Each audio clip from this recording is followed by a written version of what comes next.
चलो स्टार्ट करें LLP act से। आज का टॉपिक एलएलपी है, लिमिटेड लायबिलिटी पार्टनरशिप।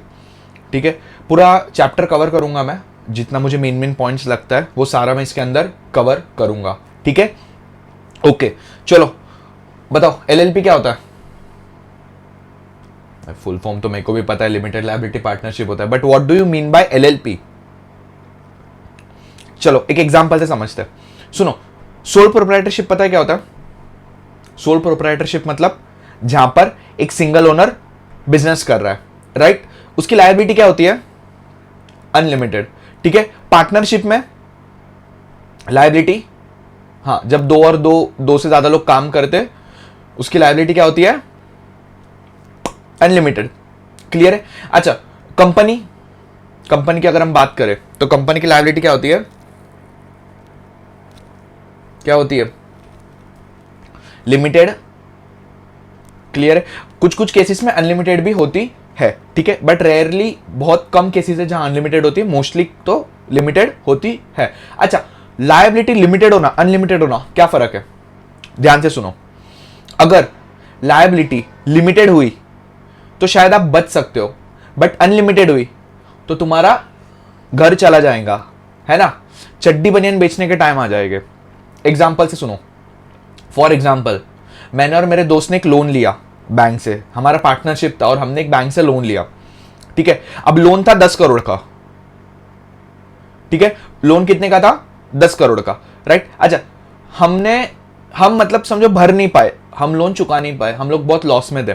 तो बैंक वाले आए कि भैया हमारा लोन हमको वापस दो। हमने क्या बोला? हमारे पास पैसे नहीं है, आप हमारे एसेट लेके जाओ।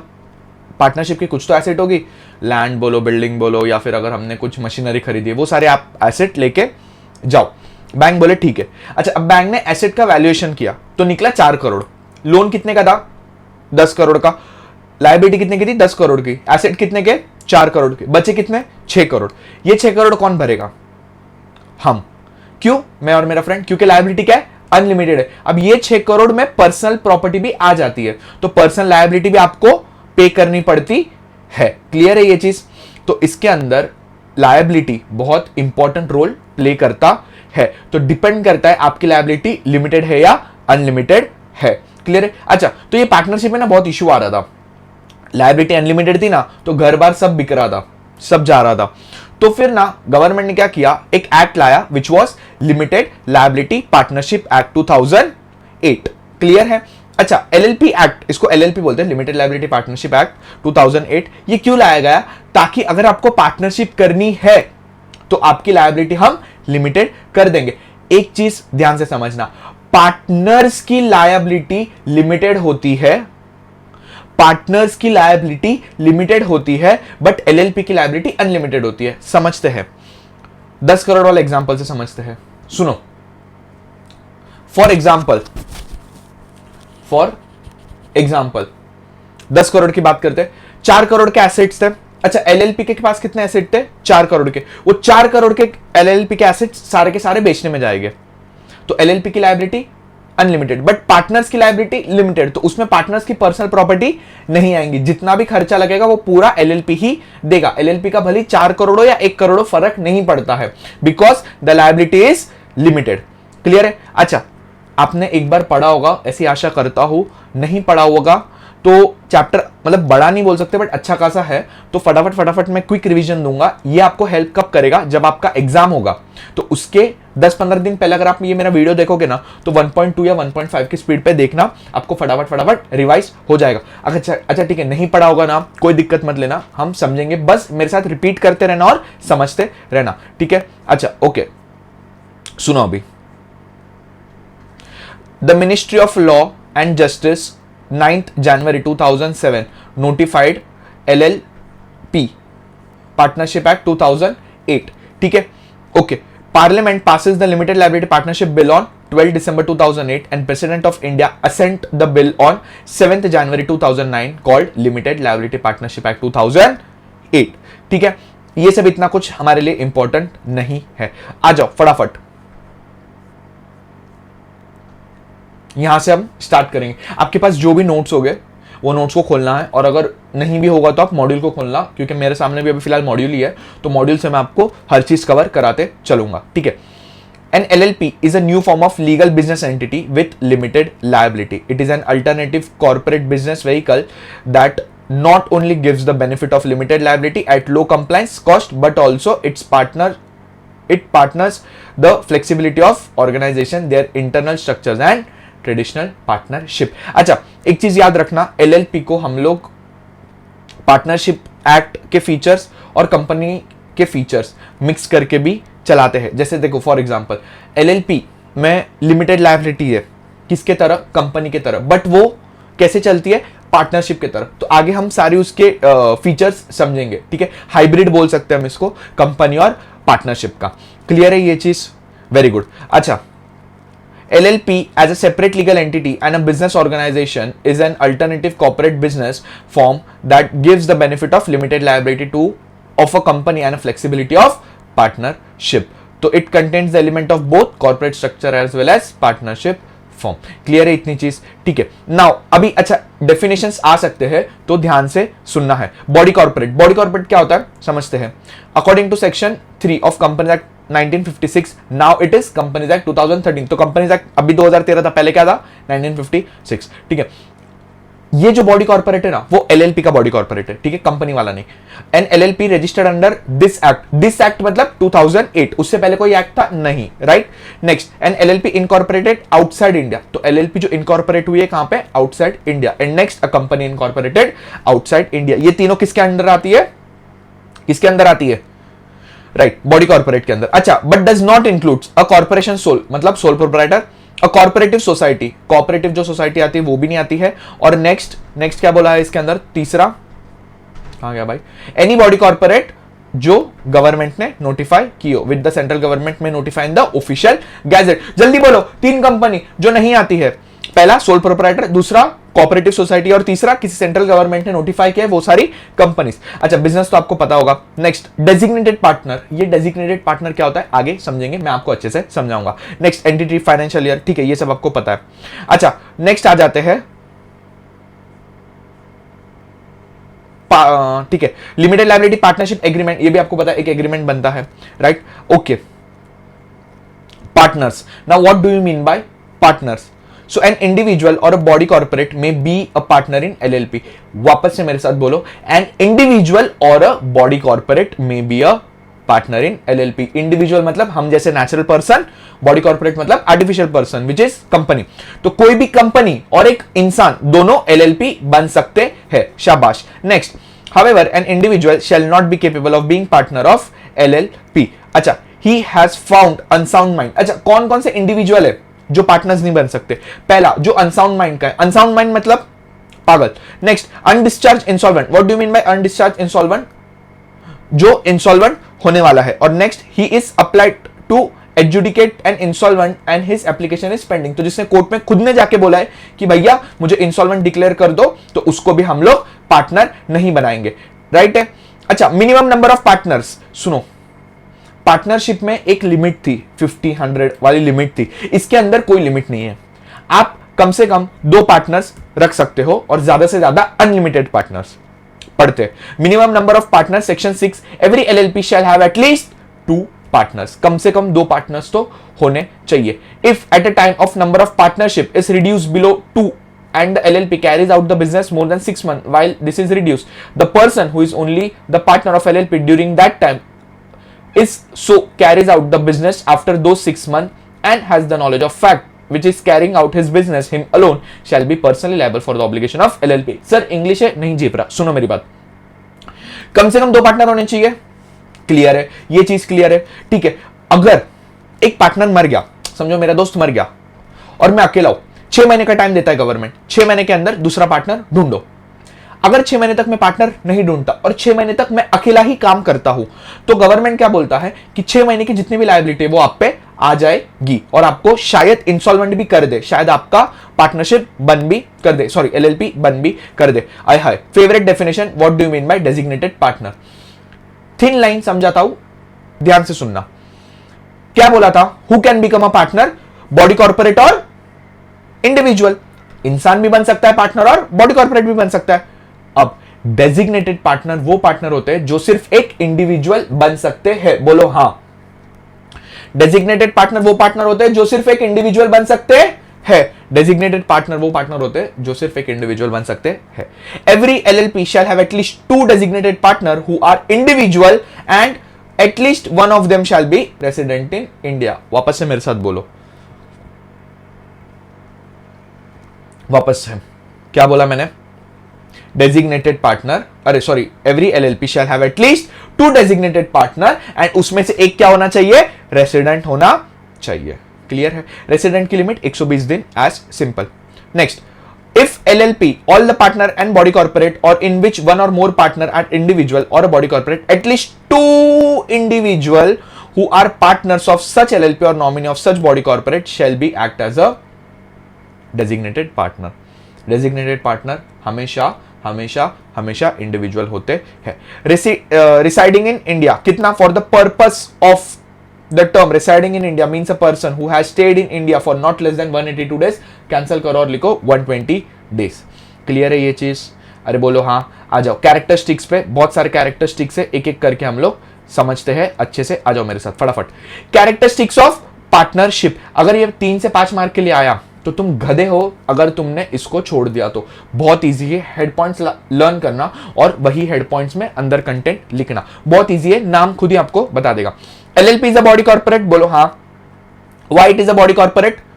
हाइब्रिड है भाई, कंपनी है। कंपनी क्या होती है? लिमिटेड बाय लायबिलिटी, तो उसको कंपनी का भी कैरेक्टरिस्टिक्स दिया और पार्टनरशिप का भी कैरेक्टरिस्टिक्स दिया है। So LLP is a body corporate. Clear है? LLP is a body corporate formed and incorporated under this act which is partnership act 2008, sorry LLP act 2008, an entity and partner. ठीक है। Next, perpetual succession, सबसे important चीज, perpetual succession. People may come, people may go, but partnership remains for ever. अगर एक partner मर जाता है या तो तुम दूसरा पार्टनर लेकर आओ और या तो उनके लीगल हायर्स उसको करेंगे। The LLP can continue in existence irrespective to the change in partners, death, insanity, retirement और insolvency, has no impact on existence of LLP. बोलो हाँ, शाबाश। सेपरेट लीगल एंटिटी, उसको अपना खुद का नाम, गाम, पत्ता सब कुछ है, उसका खुद का नाम है, उसका खुद का एड्रेस है, उसका खुद का, वो खुद स्यू कर सकता है, वो खुद पे स्यू ले सकता है। स्यू मींस सुसु नहीं, सू मतलब केस करना। क्लियर है? The LLP as a separate legal entity is liable to full extent of its asset, but liability of the partner is limited to agreed of contribution. What do mean by contribution? जितना पैसा मैं लेकर आया। Clear है ये चीज? Very good. Next, mutual agency. Mutual agency मतलब no partner is liable on the account of independent or unauthorized action of the other partner. एक पार्टनर की गलती की वजह से दूसरा लायबल नहीं होगा। एलएलपी एग्रीमेंट, एलएलपी एग्रीमेंट बनना चाहिए, ऑब्वियसली बनना चाहिए। एक एलएलपी एग्रीमेंट होता है, उसके अंदर सारे राइट्स वगैरह आपके लिखे होते हैं। आर्टिफिशियल लीगल पर्सन, बोलो आर्टिफिशियल लीगल पर्सन मतलब क्या? ध्यान से देखना, कहां गया भाई? हाँ, an LLP is an artificial person because it creates a legal process and is clothed with the rights of individual. It can do everything which a natural person can do except of the course that it cannot send to jail or cannot take oath or cannot marry or cannot divorce. बहुत से एकदम बकवास लिखा है, ध्यान से सुनना। Artificial person एक नेचुरल पर्सन की तरह इस पे भी केस हो सकता है, एक एलएलपी भी केस कर सकता है, एक एलएलपी खुद का सिग्नेचर भी बना सकता है, उसको बोलते हैं कॉमन सील। एक एलएलपी खुद के नाम पे प्रॉपर्टी भी खरीद सकता है, एक एलएलपी खुद के नाम पे प्रॉपर्टी भी बेच सकता है, एक एलएलपी एसेट भी खरीद सकता है। क्लियर है ये चीज? ठीक है। खाली शादी नहीं कर सकता और डिवोर्स नहीं कर सकता, वो कौन करोगे? तुम लोग। Very good. नेक्स्ट चीज क्या है? Common seal. जैसे हमने बोला था एक कंपनी में कॉमन सील होती है, वैसे सेम एलएलपी में कॉमन सील है। सबसे इंपॉर्टेंट, लिमिटेड लायबिलिटी क्या है? बोलो फटाफट। एलएलपी की लायबिलिटी लिमिटेड है, नाम इटसेल्फ सजेस्ट कि एलएलपी लायबिलिटी इज लिमिटेड। शाबाश। Next, management of business. अरे बताइए भैया, the partners in the LLP are entitled to manage the business of LLP. सत्य वचन, बोलो हाँ। But only the designated partner are responsible for legal compliances. अब बीच मैं तुमको बोला कि कौन होगा डेजिग्नेटेड पार्टनर? इंडिविजुअल। अच्छा, सुनो। अगर कोई कंपनी है जो डेजिग्नेटेड पार्टनर बनना चाहती है तो उसको पहले एक एजेंट रखना पड़ेगा और वो एजेंट उसका डेजिग्नेटेड पार्टनर बनेगा। Is this clear? अरे बोलो हाँ, शाबाश। Minimum and maximum number of partner, minimum 2, maximum unlimited.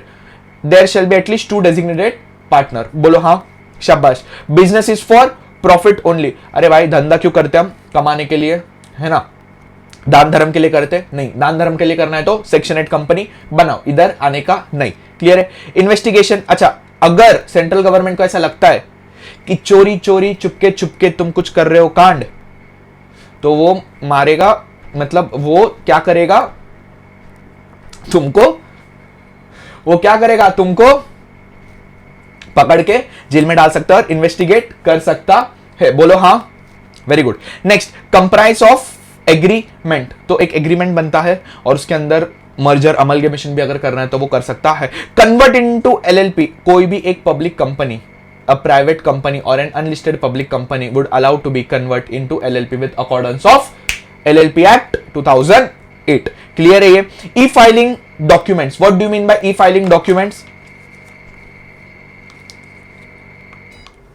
Very good. What do you mean by e-filing documents? तो आप इलेक्ट्रॉनिक फाइल कर सकते हो. Foreign LLP defines foreign limited liability partnership as a limited liability partnership formed, incorporated and registered outside the India which establish a place of business in India, same as foreign company. Here is a foreign LLP. शाबाश.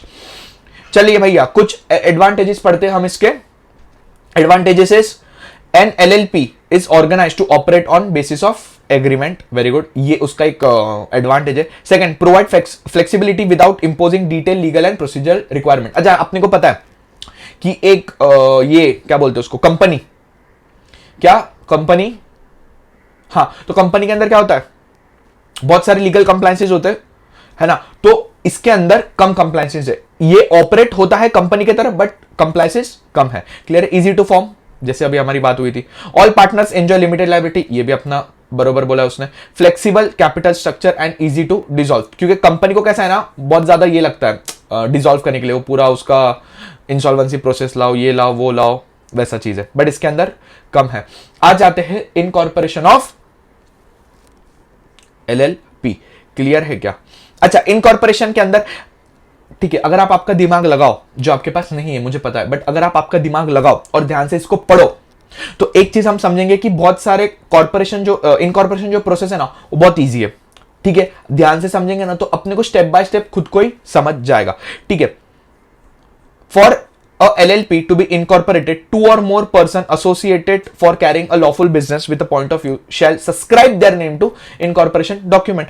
obvious सी बात है भाई, incorporation document पे जो 2 इंसान जिन्होंने partnership start किया है, LLP स्टार्ट किया है, उनको तो लिखना ही पड़ेगा उनका नाम. Next, an incorporation document shall be filed in such a manner of such fee as may be prescribe to the registrar. Registrar मतलब अपना ROC भैया, of the state which register office of LLP is to be situated. तो जो LLP जो आपका state में situated है, तो वहां पे एक सेकंड ना, register of state in which register office, हाँ ठीक है, तो जहां पर भी आपका रजिस्टर ऑफिस सिचुएटेड है वहां पर आपको जाकर रजिस्ट्रार को फाइलिंग करना है. क्लियर है. अच्छा, जो स्टेटमेंट फाइल करना है, जो आपको वो 2 नाम, मतलब जो 2 LLP वाले पार्टनर्स का नाम लिखना है और जो आपको स्टेटमेंट फाइल करना है, उसके अंदर क्या क्या जरूरत है.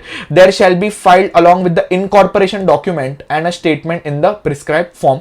With it you have to give a signature of advocate, CA, CS या नहीं, सिर्फ CA, CS या CMA. चलो CMA को भी भाव दिया है थोड़ा, तो CA, CS और CMA और advocate who is engage in the formation of LLP. भैया ये लोग LLP बनाते तो उनकी साइन प्लस आप लोगों की साइन, मतलब जो 2 डेजिग्नेटेड पार्टनर है उनकी sign, by any one of subscriber has name in incorporation document. ठीक है, that all the requirement of this act and rule made thereunder have been compliant with. सुनो, लिखित में देना पड़ता है कि भाई इनकॉर्पोरेशन का जो अपने को अभी आगे हम समझेंगे, इनकॉर्पोरेशन का जो डॉक्यूमेंट आएगा उसके अंदर हम जो 2 पार्टनर मिलके साइन करके लिखेंगे और प्लस एक एडवोकेट CA, CS या CMA लिखता है कि भाई जो भी ये प्रोसीजर हमने किया है वो हमारे होशो हवास में किया हुआ है, सारे फाइलिंग प्रॉपर है, सारे डॉक्यूमेंट्स प्रॉपर है, और फिर आप साइन करते हो. कल कोर्ट के कुछ भी होता है सीधा आपके चार्टर्ड अकाउंटेंट आपका सबका गला पकड़ेंगे. क्लियर है ये चीज? ठीक है. The incorporation document shall be in form as may be prescribe, state the name of LLP LLP का नाम तो पता होना चाहिए, ठीक है। State the proposed business of LLP, भाई आप क्या काम कर रहे हो। State the address of register office of the LLP, आपका रजिस्टर ऑफिस कहां है, आपका बिजनेस कहां है। Next, state the name and address of each person who are been partner of LLP in incorporation. Incorporation के वक्त जो 2, 3, 4, 5 जितने भी पार्टनर्स थे उनका नाम और गांव कहां पर है, ठीक है। Next, state the name and address of the person who are to be designated partner of LLP or in corporation. Contains such information concerned to the purpose of LLP as may be prescribed. Sir ध्यान से समझाओ, सुनो ध्यान से मैं क्या बोल रहा हूं, मेरी बात ध्यान से सुनना। अभी क्या क्या लगेगा, पहला बिजनेस का नाम, ठीक है। दूसरा बिजनेस का एड्रेस। तीसरा बिजनेस क्या है, किस चीज का है वो। चौथा जो आदमी है, जो 2 लोग इनकॉर्पोरेशन के वक्त, उनका नाम। अच्छा फॉर एग्जाम्पल सुनो, फॉर एग्जाम्पल सुनो, 5 पार्टनर से जिन्होंने बिजनेस स्टार्ट किया, उसमें से 2 पार्टनर डेजिग्नेटेड थे। हमको 2 को ही बनाना है, 2 को ही बनाओ, 4 को बनाना है, 4 को बनाओ, पर हमको 2 को बनाना है। 2 पार्टनर डेजिग्नेटेड थे, बाकी 5 पार्टनर थे, 5 में से 2 डेजिग्नेटेड थे। पहले तो 5 का नाम, एड्रेस वगैरह, फिर प्लस वो 2 डेजिग्नेटेड पार्टनर का नाम, एड्रेस वगैरह। क्लियर, ये सारी चीजें आपको देनी है, ठीक है। If a person makes a statement as discuss about which he knows been false or do not believe is true shall be punishable with an imprisonment term which may extend to 2 years or fine not less than 10,000 but which may extend to 5 lakh। अगर आपने कुछ गलत information दिया है, कुछ झूठा है या कुछ छूटा है, या तो कुछ इंफॉर्मेशन देने की रह गई है या कुछ इंफॉर्मेशन झूठी है, तो आपको पनिश किया जाएगा। कैसा, इम्प्रिजनमेंट। इम्प्रिजनमेंट मतलब जेल, तो आपको जेल भेजा जाएगा अप टू 2 years के लिए, या तो आपसे फाइन लिया जाएगा minimum 10,000 and maximum 5 lakh. Clear है ये चीज। अच्छा नेक्स्ट, इनकॉर्पोरेशन बाय रजिस्ट्रेशन, ठीक है। Where the registration the requirement impose in clause B and C of subsection 1, क्या बोला है, register of the incorporation document gives a certificate of LLP in incorporated name by specific therein. तो register जो होता है, जब आप रजिस्ट्रेशन करते हो तो आपको क्या मिलता है, रजिस्ट्रेशन सर्टिफिकेट। क्लियर है ये चीज, very good। The certificate shall be conclusively evidence of the LLP incorporated by the name specified। clear है ये चीज, ओके। रजिस्ट्रेशन रजिस्टर्ड क्या हो रहा है मेरे को आज, registered office of LLP change the LLP and change. अच्छा सुनो, every LLP shall have a register office to which all communication and notices may be addressed where they shall be received। अच्छा एक चीज सुनो, कंपनी का register office होता है, वहां पे क्या होते हैं, सारे डॉक्यूमेंट्स रखे होते हैं। किसी को भी इंस्पेक्ट करना है सारे डॉक्यूमेंट्स, तो वो कहां जाता है, कंपनी के रजिस्टर ऑफिस में। एलएलपी भी सेम। अच्छा सुनो, एलएलपी का अगर बहुत बड़ा बिजनेस है, हर स्टेट में एक बिजनेस है, तो उसका रजिस्टर ऑफिस कहां होगा, जहां पर इनकॉर्पोरेट हुआ है। आपको कहीं और भी लेके जाना है तो ठीक है, बट जहां इनकॉर्पोरेटेड हुआ है वहां, तो वहां सारे डॉक्यूमेंट्स वगैरह हम रखते हैं। A document may be served on LLP or a partner designated partner there of by sending it by post under a certificate or posting or by register post or by any other manner, ठीक है। Next, LLP may change the place of register office and file the notice to such change with the register in such form or manner to be subject। तो जब भी आपको register office change करना है आपका, तो आपको एक रजिस्ट्रार को एक डॉक्यूमेंट देना पड़ता है कि भैया हम हमारा रजिस्टर चेंज करना चाहते हैं। If the company contravenes the provision of section, the LLP in every partner shall be punishable with the fine not less than 2,000 which may extend to 25,000। Clear है ये चीज। अच्छा, इफेक्ट ऑन रजिस्ट्रेशन, तो अगर आप रजिस्ट्रेशन करवाते हो तो उसका क्या इफेक्ट पड़ता है, तो आपके लिए वो क्या बेनिफिटेड है। भैया कहां गया वो, एक सेकंड, अरे just a second, okay. Effect of registration, अगर आपने रजिस्ट्रेशन कराया तो उससे आपको क्या क्या बेनिफिट मिलते हैं, ये दिया है इफेक्ट ऑफ रजिस्ट्रेशन में। सुनो, पहला क्या बोला है, सुइंग और बीइंग सूड। सू मतलब सुसु वाला सू नहीं, सू मतलब केस करना, या आप एलएलपी के नाम से केस कर सकते हो या एलएलपी पे केस हो सकता है। जैसे फॉर एग्जांपल मेरा और प्रेम का एक एलएलपी है, जेविन Prem Daruwala limited liability partnership. हम लोग का क्या है, जेविन Prem Daruwala limited liability partnership. हम लोग दारू बनाते हैं, हम लोग का एलएलपी चल रहा है। तो क्या बोला है उन्होंने कि या तो हमारे एलएलपी के नाम पे स्यू हो सकता है या एलएलपी खुद स्यू कर सकता है। सेकंड, डूइंग और सफरिंग सच अदर एक्ट और thing body corporate may be lawful to do suffer, तो और जो भी अगर लॉ कुछ भी अलग कंप्लायंसेस बोलता है तो वो भी हम नाम पे कर सकते हैं। Having a common seal if it decide to have one, जरूरी नहीं कॉमन सील रखना, अगर आपकी इच्छा है तो आप एक कॉमन सील रख सकते हो। कॉमन सील मतलब स्टैंप, क्लियर है। अच्छा, अगर हम कॉन्ट्रैक्ट बनाते हैं दो जन मिलके तो हम साइन करते हैं, तो वैसा कंपनी साइन नहीं कर सकता, तो एलएलपी भी साइन नहीं कर सकता, तो उसके पास एक सील होता है। Acquiring, owning, holding, developing, disposing और द प्रॉपर्टी वेयर मूवेबल और इमूवेबल, टेंजिबल और इनटेंजिबल। सुनो, एलएलपी रजिस्टर होगा ना तो उसको खुद का एक सेपरेट लीगल एंटिटी मिलेगा, वो अपने नाम पे एसेट खरीद सकता है, बेच सकता है, गिरवी दे सकता है, गिरवी ले सकता है, कुछ भी कर सकता है, डिस्पोज भी कर सकता है, इमूवेबल प्रॉपर्टी हो या मूवेबल प्रॉपर्टी हो। तो ये सारे बेनिफिट्स है एलएलपी को रजिस्टर करवाने के। क्लियर है ये चीज? चलो, सबसे इंपॉर्टेंट नेम, नेम पे आते हैं। नेम इज वेरी इंपॉर्टेंट, ध्यान से सुनना। एलएलपी के नेम की बात करते हैं। Every limited liability partnership shall have either the word limited liability partnership और LLP on the last name. अच्छा, जेविन प्रेम दारूवाला एलएलपी या Jevin Prem Daruwala limited liability partnership, या तो मैं एलएलपी लिख सकता हूं या तो limited liability partnership full form भी लिख सकता हूं। क्लियर है क्या? तो हर नाम के पीछे या हर नाम के आगे आपको ये लगाना है, मतलब पहले जेविन प्रेम दारूवाला, फिर आगे आएगा लिमिटेड लायबिलिटी पार्टनरशिप या एलएलपी। क्लियर है? ये इंपॉर्टेंट है। No LLP shall be registered by a name which in opinion of central government is undesirable. कुछ ऐसा अनाप शनाप नाम, गाली गलौज का नाम, वैसा गंदा वंदा नाम नहीं लिखना है जो अनडिजायरेबल हो और जो सेंट्रल गवर्नमेंट खुद आपको निकलवा दे आपको उस नाम से, तो वैसा कोई नाम नहीं होना चाहिए। सेकंड, ऐसा कोई सिमिलर नाम नहीं होना चाहिए जो सामने वाले का हो। जैसे फॉर एग्जांपल अगर हमने कोई भी नाम रख लिया, समझो हमने पूमा का उपमा लिख दिया, नहीं चलेगा, या पूमा का POMA पोमा लिख दिया, अभी यहां वहां चलता है बट इन जनरल नहीं चलता है जब हमको रजिस्टर करना हो। ठीक है, ये रास्ते पे पूमा, उपमा, ओमा लिखते चलता है, बट जब आपको कंपनी के नाम रजिस्टर करवाना है तो सिमिलर नहीं होना चाहिए। क्लियर है ये चीज? Identical or too nearly resemble to another partnership form or LLP or body corporate. Clear है चीज? जिसका रजिस्टर हुआ है वो नाम, तो उस पे हम नहीं कर सकते हैं। रिजर्वेशन ऑफ नेम, अच्छा ये रिजर्वेशन ऑफ नेम समझते हैं। A person may apply in such form or manner to accompanied by such fee and may be prescribe the register for reservation the name of proposed to LLP or the name to which a LLP proposed to change its name। LLP में दो काम होता है, या तो मुझे नया नाम लेना है या तो जो मेरा कब से नाम चल रहा है उसको चेंज करना है। पहले जेविन प्रेम दारूवाला एलएलपी था, अभी प्रेम जेविन दारूवाला एलएलपी करना है तो भी मैं कर सकता हूं। क्लियर है ये चीज? ठीक है, very good. If it satisfied, subject to rules prescribed by central government, that the name to be reserved is not one which is rejected on the grounds, then section 15 reserve the name for 3 months। ध्यान से सुनना इस concept को।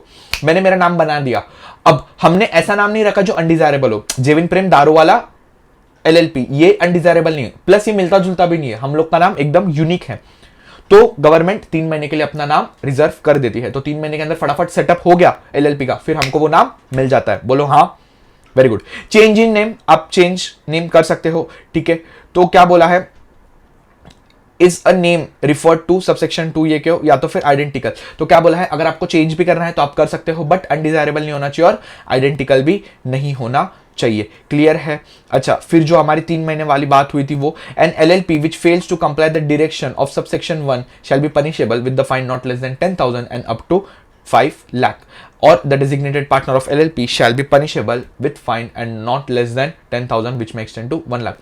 दो punishment मिलता है, एक LLP के नाम पे और दूसरा पार्टनर्स को। समझ रहे आप? तो या तो पार्टनर पर्सनली लायबल होगा या तो पूरा एलएलपी लायबल होगा। क्लियर है ये चीज? चलो आ जाते हैं नेक्स्ट चीज पे। सेट अरे स्टेप्स फॉर इनकॉर्पोरेट एलएलपी। ठीक है, तो पहला स्टेप क्या होगा, नेम रिजर्वेशन, फिर इनकॉर्पोरेशन और तीसरा एलएलपी एग्रीमेंट। बोलो हाँ, वेरी गुड। तो पहला क्या है, name reservation. The first step to incorporate limited liability partnership is reservation of name LLP. Applicant has to file e form 1 for ascertaining availability and reservation of the name of LLP business। सुनो, हम जब भी नाम रखते हैं तो हमको पहले फॉर्म फाइल करना पड़ता है। वो लोग वहां पे चेक करते कि वो नाम अवेलेबल है कि नहीं। फॉर एग्जांपल पूमा का उपमा कर दिया तो वो नाम अवेलेबल नहीं होगा। क्यों? क्योंकि वो सिमिलर है नाम। अगर पूमा का पूमा लिख दिया तो भी अवेलेबल नहीं होगा। क्यों? क्योंकि वो तो सिमिलर ही है, या वो तो थोड़ा आसपास था, ये तो पूरा सिमिलर है, तो वो हमको चेक करना पड़ता है। अच्छा, after reserving the name user has to file e form 2 for incorporating a new LLP partnership, e-form 2 contains the detail of LLP proposed to be incorporated partner, designated partner, detail, consent, ये वो ऐसा वैसा सब। पहले हमने क्या किया, नाम रजिस्टर करवा दिया। नाम एक बार रजिस्टर हो गया, मतलब सॉरी नाम मतलब एक बार उन्होंने एग्री कर लिया, फिर हमने क्या किया, पूरा डिटेल्स दिया किस किस का, हमारा जैसे वी आर डेजिग्नेटेड पार्टनर, सारे पार्टनर्स का, कंपनी का क्या नाम है, कहां काम करता है, हमारा एक्चुअल काम क्या है, हमारी रजिस्टर ऑफिस कहां है, हम सबकी कंसेंट है कि हम लोग पार्टनर बनना चाहते हैं इनटू एन एलएलपी। बोलो हाँ, very good. Next, LLP agreement. Execution of LLP agreement is mandatory as per section 23। भैया एक एलएलपी एग्रीमेंट बनना चाहिए जिसके अंदर सारे रूल्स एंड रेगुलेशंस लिखे हैं रिलेटिंग टू एलएलपी एक्ट 2008 और सारे पार्टनर्स के लिए। क्लियर है ये चीज? अच्छा, LLP agreement is required to be filed with the register in e form 3 within 30 days of incorporation of LLP. तो जब भी एलएलपी इनकॉर्पोरेट हो जाता है वहां से 30 दिन के अंदर आपको एलएलपी एग्रीमेंट बना के ई फॉर्म 3 में भेज देना है। क्लियर है ये चीज? समझ रहा है आपको? चलो आ जाते पार्टनर्स एंड देयर रिलेशन। चलो फटाफट। अच्छा, एलिजिबिलिटी ऑफ पार्टनर सुनो।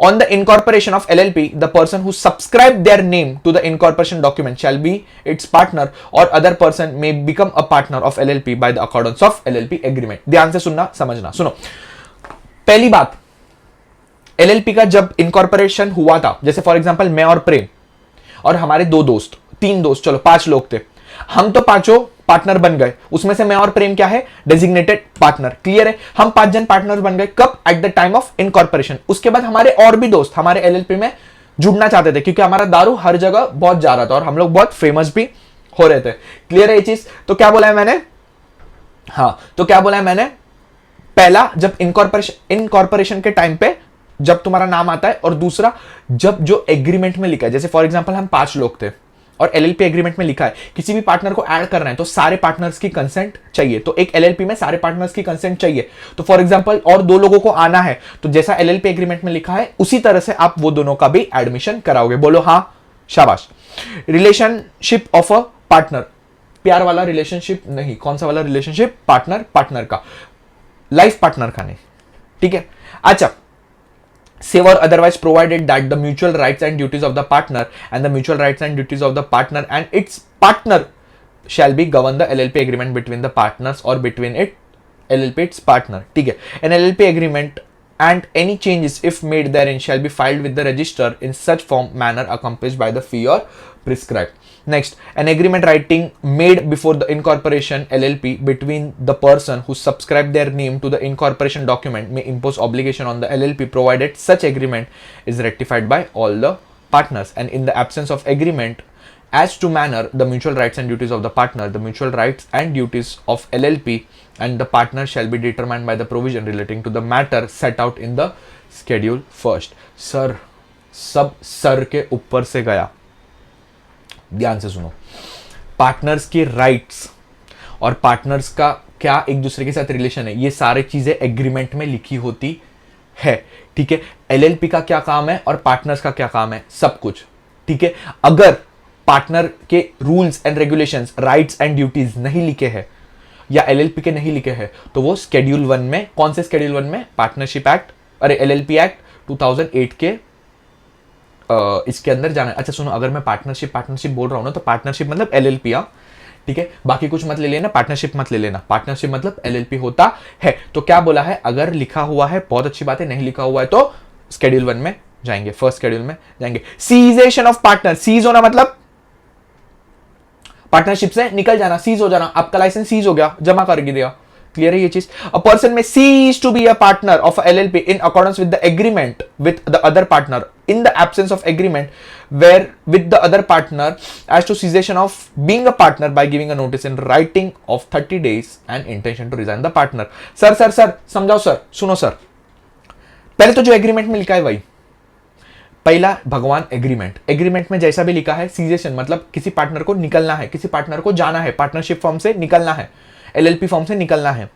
क्लियर है? तो पहले तो एग्रीमेंट में जिस प्रोसीजर में लिखा है उसी प्रोसीजर में वो इंसान निकलेगा। अगर एलएलपी एग्रीमेंट में नहीं लिखा है तो एक सिंपल रूल होता है, आपको 30 दिन पहले नोटिस देना है कि 30 दिन के बाद मैं आपका एलएलपी छोड़कर चला जाऊंगा। क्लियर है ये चीज? Very good. A person shall cease to be partnership of LLP on his death or dissolution of LLP. जब एलएलपी डिसॉल्व हो जाता है, एलएलपी खत्म हो जाता है, तब वो पार्टनरशिप सीज कर देगा या तो फिर वो मर जाएगा, उसकी दर्दनाक मौत हो जाएगी। Next,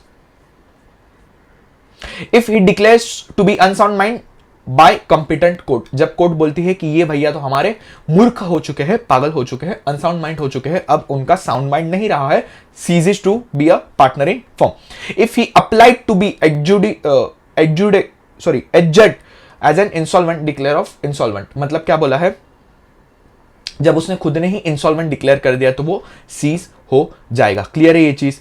where a person cease to be a partner in LLP, the former partner is to be regarded, now what do you mean by former partner, in relation to other partner dealing in LLP as still being a partner of LLP unless the person has noticed that the former partner has ceased to be a partner of LLP or noticed that the former partner has ceased to be a partner of LLP which has delivered to the registrar। इसका मतलब क्या बोला है, ध्यान से समझते हैं। जैसे फॉर्मर पार्टनर क्या होता है कि उसकी जगह जो काम कर रहा है in relation to any person dealing with the LLP, तो जो भी और जो उसके साथ मतलब फॉर्मर पार्टनर है उस कंपनी का, या तो आपने उसको नोटिस दे दिया है और या तो आपने रजिस्ट्रार को नोटिस दे दिया है। क्लियर है ये चीज? ठीक है। The cessation of partner forms the LLP does not by itself discharge the partner from the obligation to the LLP और to the other partner to any other person which incurred being a partner. ठीक है।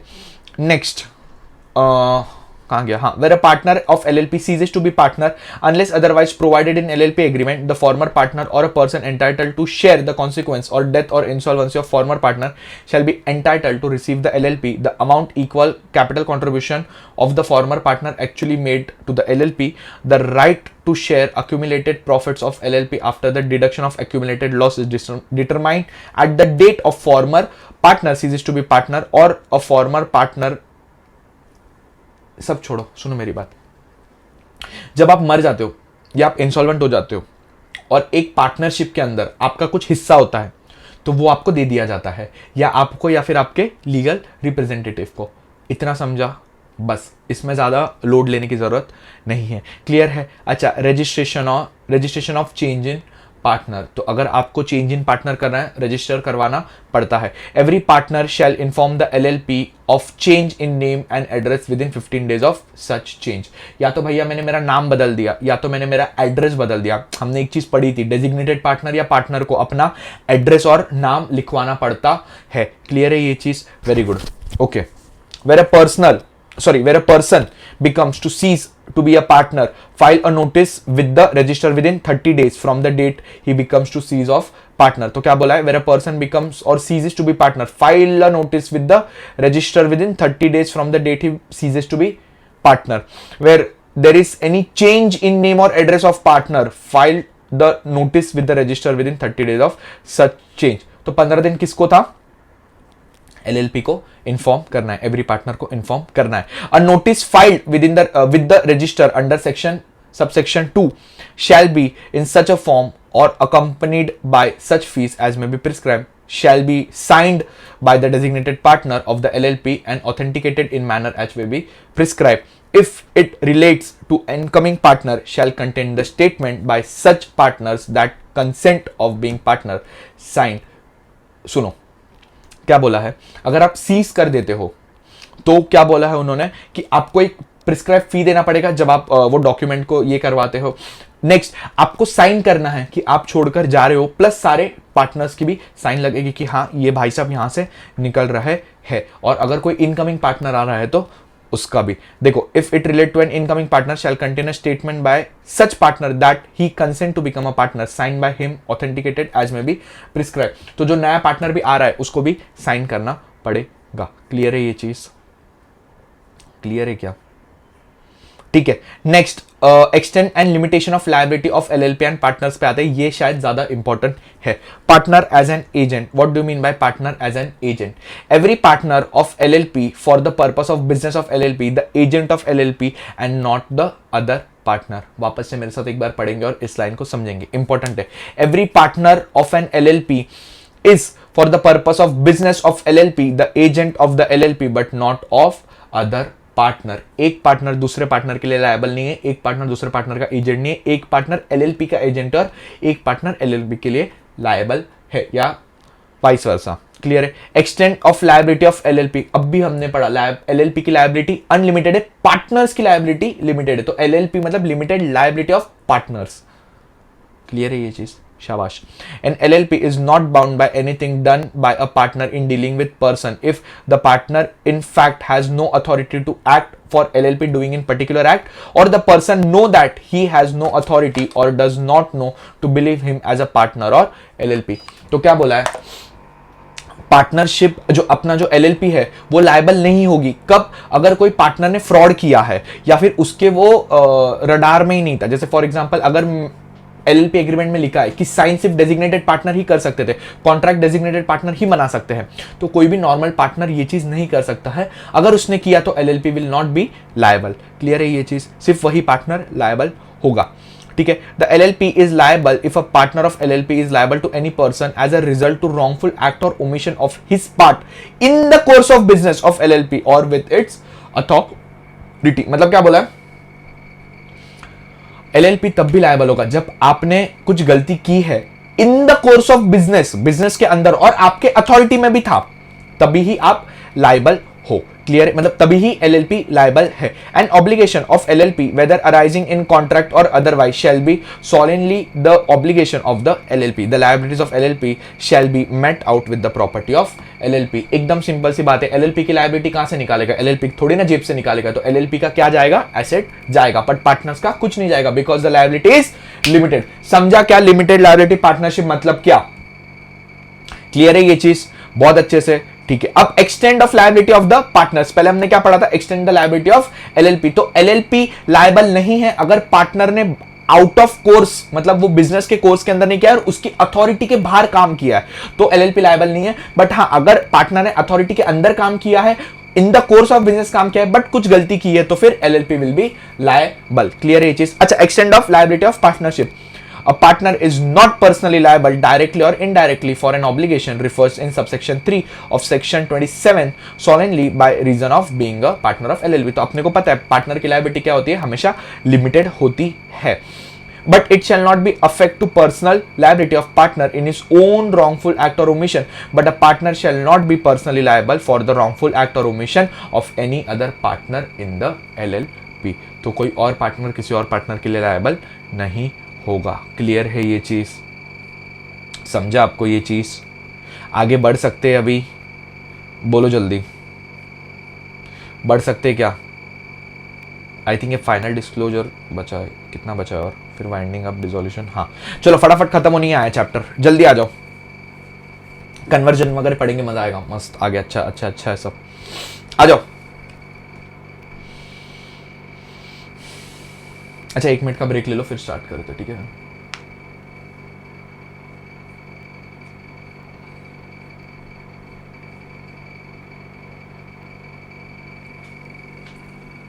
Holding out से करेंगे।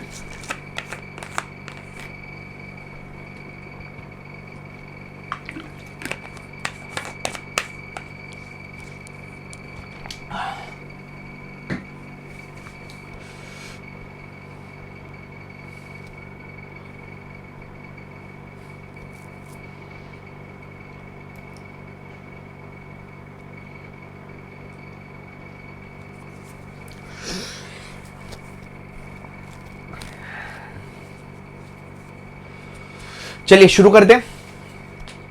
P ले बेटा, पानी P ले तू बस।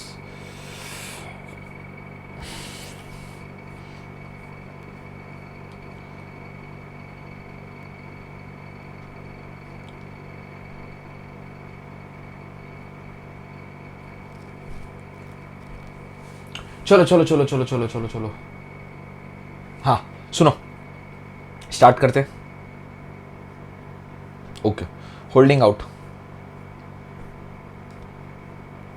Holding out, any person who by spoken words or written or conduct represent himself to knowingly permit himself as represented to be a partner in LLP, पहले पढ़ते उसको फिर मैं आपको समझाता हूँ, is liable to any person who has a faith of such representation gives credit to LLP which the person representing himself or represent to be a partner does or does not know about the representation has reached the person of giving credit, however where any credit received by LLP as a result of such representation, the LLP shall, without prejudice to the liable of person so representing himself to be partner, be liable to extent of credit received by it of a financial benefit derived thereon, where after a partner's death the business is continued in the same LLP name, the continued use of the name of the deceased partner name as a partner thereof shall not be itself make a legal representative of his estate liability of the LLP done after his death. भाई बहुत ज्यादा ऊपर से गया, सुनो. For example, हम 3 partner, मैं, प्रेम और एक मेरा दोस्त, मैं और प्रेम डेजिग्नेटेड पार्टनर और वो तीसरा सिर्फ पार्टनर. सुनो, क्या हुआ ना, हम 3 पार्टनर थे एलएलपी में, अच्छा खासा पार्टनर चल रहा था, 3 एलएलपी में पार्टनर थे, और एक आदमी आया, ठीक है, हम जानते हैं उसको, हम उसको अच्छे से जानते. वो आया और वो खुद को बोल रहा है कि मैं पार्टनर हूं. हम लोगों ने भी कुछ नहीं बोला, जिस टाइम पे डीलिंग चल रहा था उसने बोला आई एम अ पार्टनर. हमने बोला बहुत अच्छी बात है. So he was a partner. भले वो पार्टनर नहीं है but he was representing himself as a partner. हमने कुछ नहीं बोला, हमने बोला ठीक है, बोलने दे, हाँ पार्टनर ये ऐसा है वैसा है. अब एक दिन ना उसने उधारी पे चीजें मांगी. अब ना जब सामने वाला पैसा मांगने वापस आया हम लोगों के पास, तो हम तीनों ने हाथ ऊपर कर लिए. हमने बोला भाई हम तो उसको जानते नहीं है, आप हमारे बुक्स चेक कर लो, हम 3 ही जन पार्टनर है, चलेगा? नहीं. क्यों? क्योंकि जब रिप्रेजेंटेशन का टाइम आ रहा था तब तो सबने बोला कि हाँ वो पार्टनर था, वो खुद भी बोल रहा था कि मैं पार्टनर हूं. तो LLP will be liable for these kind of mistakes. अगर ऐसा कुछ होता है तो LLP will be liable. LLP will be liable. Clear है ये चीज? समझा ये चीज? अच्छा, अगर नेक्स्ट सुनो, अगर एक पार्टनर की डेथ हो जाती है इन LLP, एक पार्टनर की डेथ हो जाती है, तो उसकी गलती के लिए उसके रिप्रेजेंटेटिव लायबल नहीं होंगे. क्लियर है ये चीज? हाँ गया. The name of a deceased partners name as a partnership thereof shall not of itself make a legal representative as his estate liability of any act of LLP done after his death. Clear है ये चीज? चलो शाबाश. Unlimited liability in case of fraud. अरे अभी तो limited था, unlimited कैसे हो गया? समझते हैं ये चीज.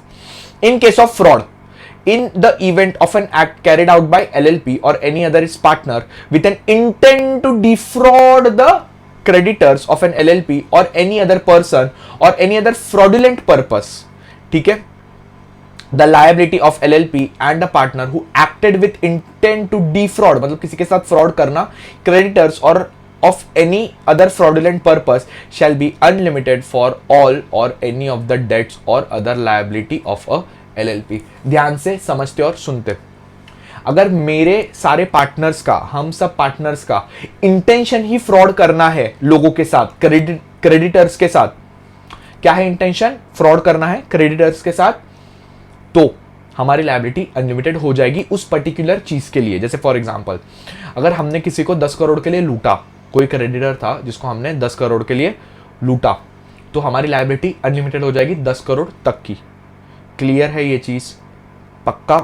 Next, where any business is carried out with an intent to such purpose mention in subsection 1, every person who knowingly a party to carrying the business in manner aforesaid shall be punishable with imprisonment, मतलब jail up to 2 years, with a fine shall not be less than 50,000 but extend to 5 lakh rupees.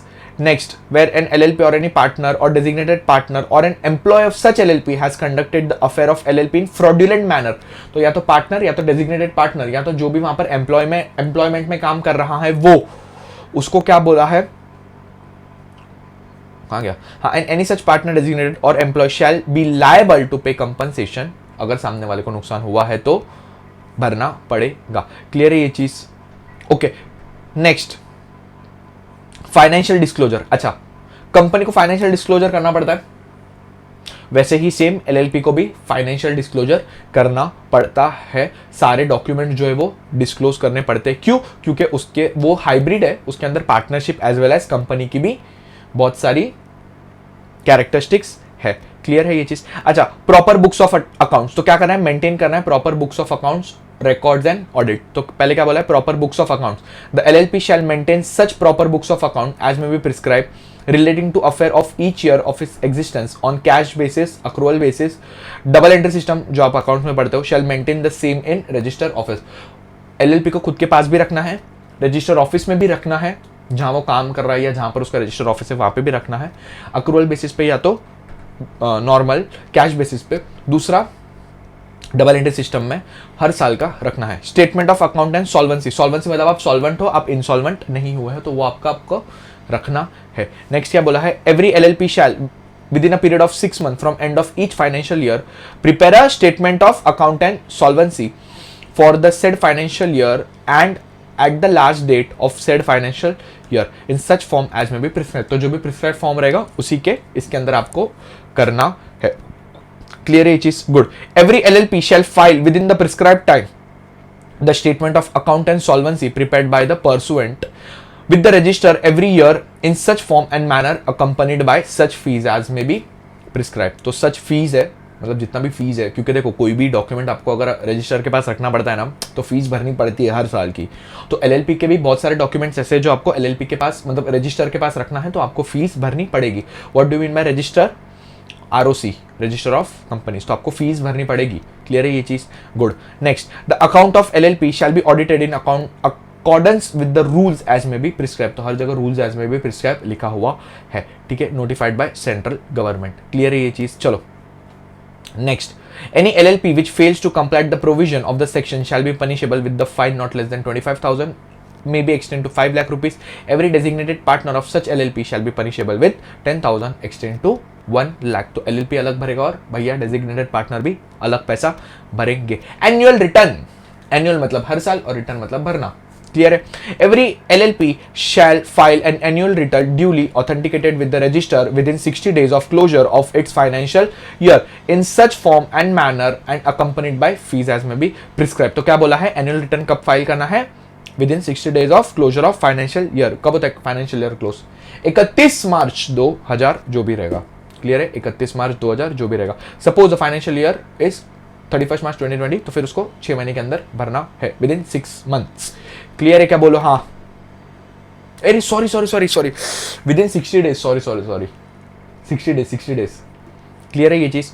चलो very good. Next, any LLP which fails to comply the provision of section shall be punishable with fine and shall not be less than 25 और 5 लाख. बहुत जगह यही limit दिख रही है. Clear है? और सेम डेजिग्नेटेड पार्टनर को, पार्टनर्स को कभी भी लायबिलिटी नहीं आती, डेजिग्नेटेड पार्टनर्स को आती है, तो याद रखना designated partners. Conversion, now what do you mean bye conversion? बोलो जल्दी, कन्वर्जन क्या होता है?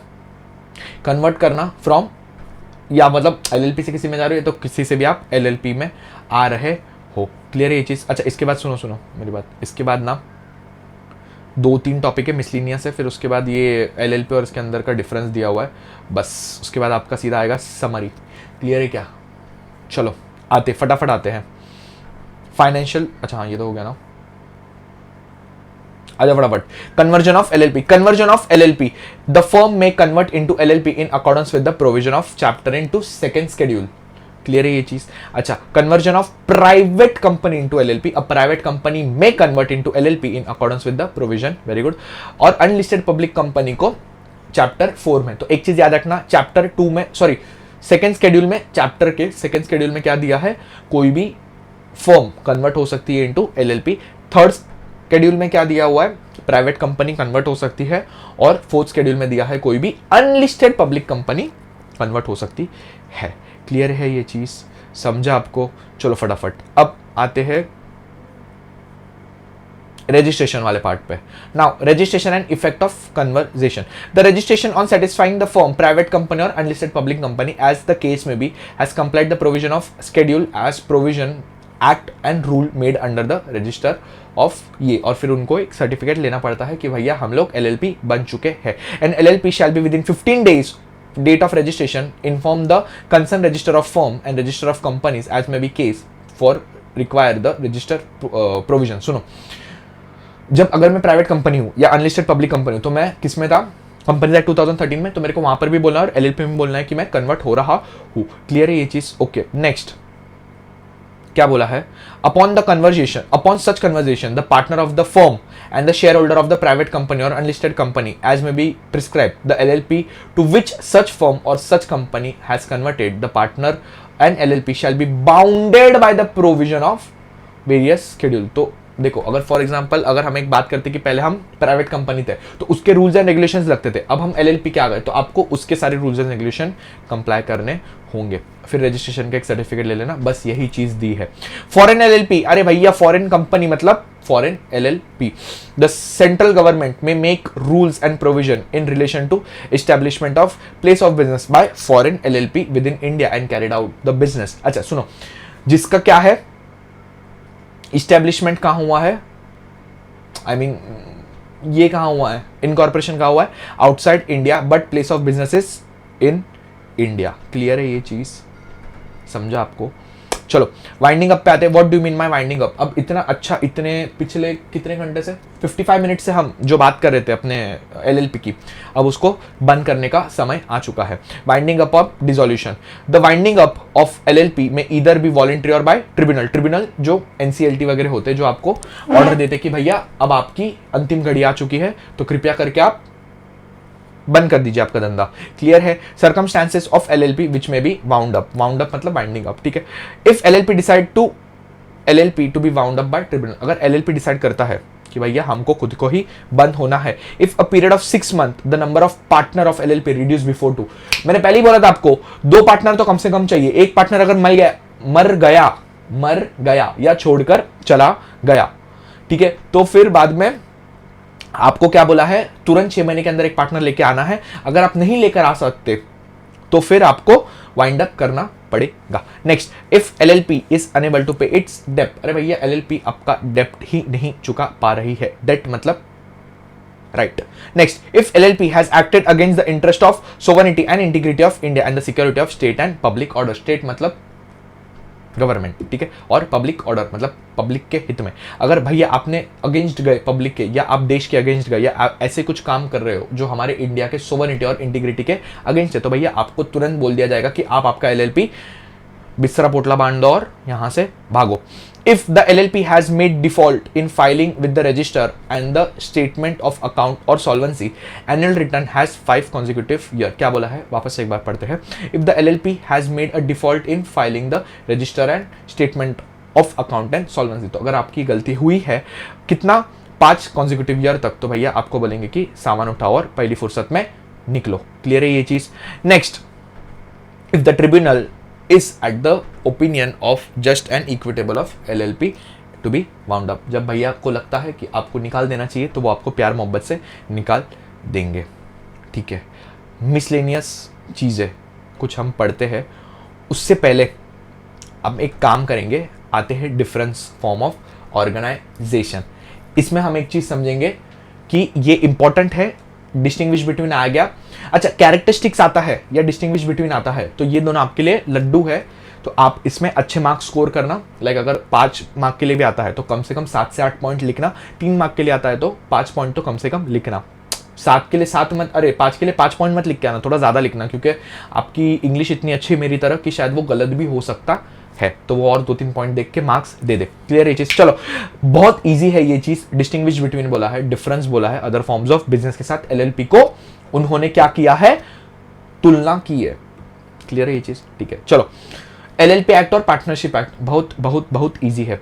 एलएलपी किसके अंडर आया? एलएलपी एक्ट 2008 और पार्टनरशिप एक्ट 1932।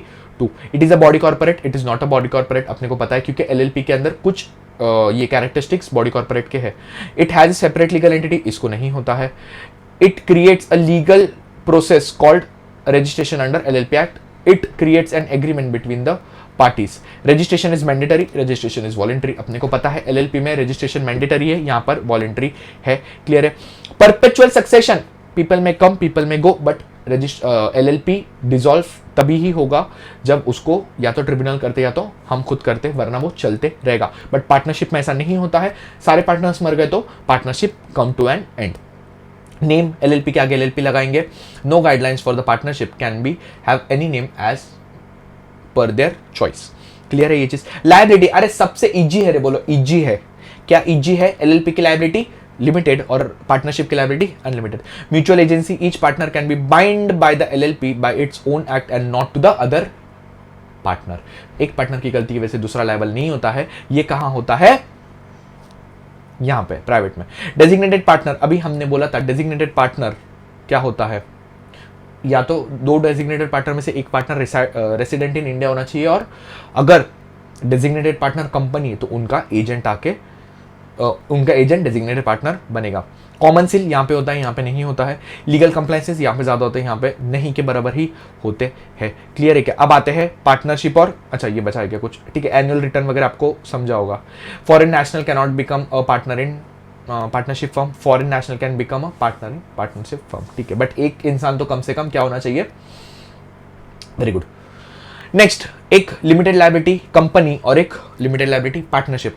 अच्छा टेंशन मत लेना, लिमिटेड लायबिलिटी कंपनी मतलब कंपनी होती है जो लिमिटेड बाय शेयर्स या गारंटी हो सकती है.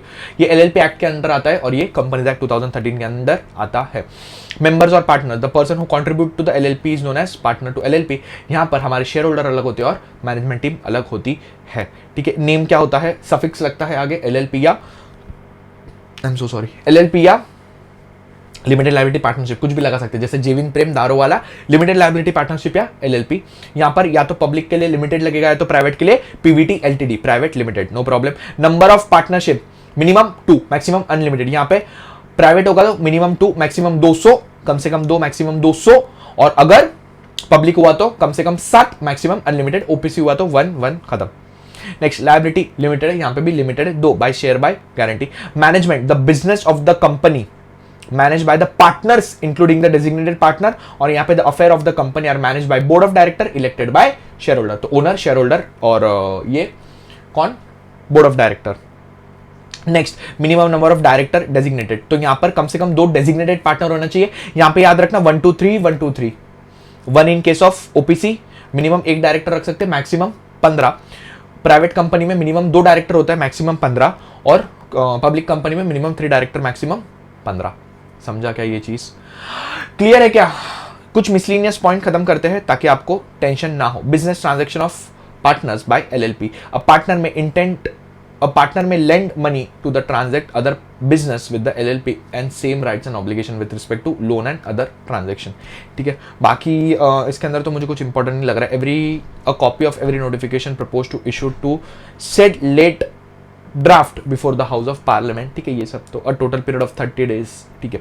अच्छा, electronic filing of document, obviously बात है, तो अभी हर चीज इलेक्ट्रॉनिक हो गई है, तो यहाँ पर भी आपको इलेक्ट्रॉनिकली फाइल करना है. अंडर आईटी एक्ट 2000 के अंदर आया है, तो any document required to be filed recorded with e form, तो you have to give e form. अगर कुछ मैन्युअली है तो फिर कुछ मैन्युअली है. Payment of additional fee, any document और return required to be filed with the register under the act, if it is not filed in time, तो फिर आपको एडिशनल फी भरनी पड़ती है. जैसे अगर फॉर एग्जांपल अगर मुझे फॉर्म भरने का था 2000 रुपए पर फॉर्म का था, अगर मैंने लेट कर दिया तो 2500 रुपए लेंगे, 500 एडिशनल फी. समझा क्या आपको एलएलपी? क्या सबको एलएलपी क्लियर है क्या? अरे बोलो हाँ. समझा? इसी के साथ आपका एलएलपी खत्म होता है.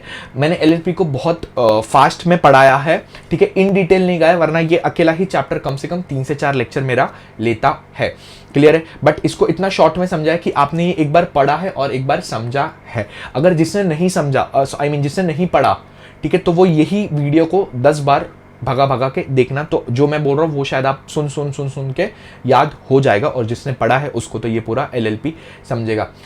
कुछ बेसिक चीजें मैं एक बार दोबारा आपको बता देता हूँ एलएलपी की, जो मेरे हिसाब से इंपॉर्टेंट है. तो पहले तो कैरेक्टरिस्टिक्स, भाई कैरेक्टरिस्टिक्स तो बहुत अच्छे से पढ़ना, बाकी सब आप कुछ पढ़ो या ना पढ़ो, कैरेक्टरिस्टिक्स को बहुत अच्छे से पढ़ना एलएलपी के. नेक्स्ट, उसका इनकॉर्पोरेशन उसका अच्छे से पढ़ना. इनकॉर्पोरेशन के अंदर नेम वाला पार्ट है वो बहुत अच्छे से पढ़ना, प्लस क्या क्या डॉक्यूमेंट्स लगते हैं, जैसे हमारा नाम, उनका नाम, मतलब डेजिग्नेटेड पार्टनर का नाम, प्लस एलएलपी का नाम, वो क्या काम करता है, वो कहाँ रहता है, हर चीज है. अच्छा, इफेक्ट ऑफ रजिस्ट्रेशन, ये एक बार आया हुआ है, तो ये भी आप अच्छे से करना कि इफेक्ट ऑफ रजिस्ट्रेशन क्या है. 4 है. स्यू कर सकते हो, कोई भी चीज अपने नाम पे खरीद सकते हो, कॉमन सील होता है, और लास्ट वाला. क्लियर है ये चीज? समझा? फिर पार्टनर्स एंड रिलेशन, तो एक दूसरे के साथ रिलेशन कब होता है, कौन सा पार्टनर के लिए कौन लायबल होता है. अगर एक पार्टनर है जिसकी खुद ही की गलती है और कोर्स ऑफ बिजनेस के अंदर उसने काम नहीं किया है, तो फिर क्या क्या होता है, राइट्स एंड ड्यूटीज भी क्या क्या होती है, अब कब वो सीज कर सकता है, अगर उसको पार्टनरशिप से निकलना है तो कब कर सकता है. नेम सबसे इंपॉर्टेंट है. आपको ऐसा नेम नहीं यूज करना है जो अनडिजायरेबल हो या फिर वो नेम किसी से मिलता जुलता हो या किसी का नाम ही हो, तो ऐसा आप एलएलपी के यूज नहीं कर सकते हो। एलएलपी के नेम के आगे एलएलपी या तो फिर लिमिटेड लायबिलिटी पार्टनरशिप लगाना है। Is this clear to all of you? Clear है ये? चेंज ऑफ नेम वगैरह भी आराम से पढ़ लेना। Relation of one partner to another, cease of partner, cease मतलब वो पार्टनर उस एलएलपी से निकलना चाहता है। क्लियर है ये चीज? चलो बहुत खूब। इसी से मतलब इसी को लेकर हमारा चैप्टर यहीं पे समाप्त होता है। बाकी इस चैप्टर को छोड़ना मत, ये चैप्टर बहुत इजी है। मतलब मैं क्या बोल रहा हूँ, अच्छा ये फाइनेंशियल डिस्क्लोजर भी इंपॉर्टेंट है। ये चैप्टर ना बहुत ईजी है, अगर ना आप अच्छे से पढ़ोगे भी ना एक बार आराम से बैठ के, और फिर आप इसके क्वेश्चन आंसर सॉल्व करोगे ना, आराम से बनेगा। और इससे मोस्टली डायरेक्ट आने की संभावना पूरी है, क्योंकि कंपनीज एक्ट, कॉन्ट्रैक्ट, ये सब ऐसी चीज है ना जहां से केस लॉस बनने के बहुत चांसेस है। बट टॉकिंग अबाउट एलएलपी, यहाँ पे मुझे नहीं लगता है कि इसके केस लॉस बनेंगे। सो आप अच्छे से इसको करना, चैप्टर बहुत इजी है, आराम से करना, सुनना पूरा रिकॉर्डिंग एक बार। आई मीन ये यूट्यूब पे तो आ ही जाएगा, यूट्यूब पे तो ये आ ही जाएगा, ऑब्वियस सी बात है। तो आप वहाँ पर 1.2 की स्पीड पे देखना। क्लियर है? आज का सेशन यही समाप्त करेंगे। अगला सेशन हम अगले चैप्टर को लेकर मिलेंगे। 3 ही चैप्टर बचा है हमारा, कॉन्ट्रैक्ट, सोगा और पार्टनरशिप। तो अगला चैप्टर मोस्टली पार्टनरशिप होगा, जो 1 या 2 दिन के अंदर अपलोड हो जाएगा। तो वो भी आप देख लेना, उसको भी मैं शॉर्ट में खत्म कर दूंगा। थैंक यू सो मच आज का लेक्चर बैठने के लिए। Hope you guys enjoy the lecture. Thank you so much.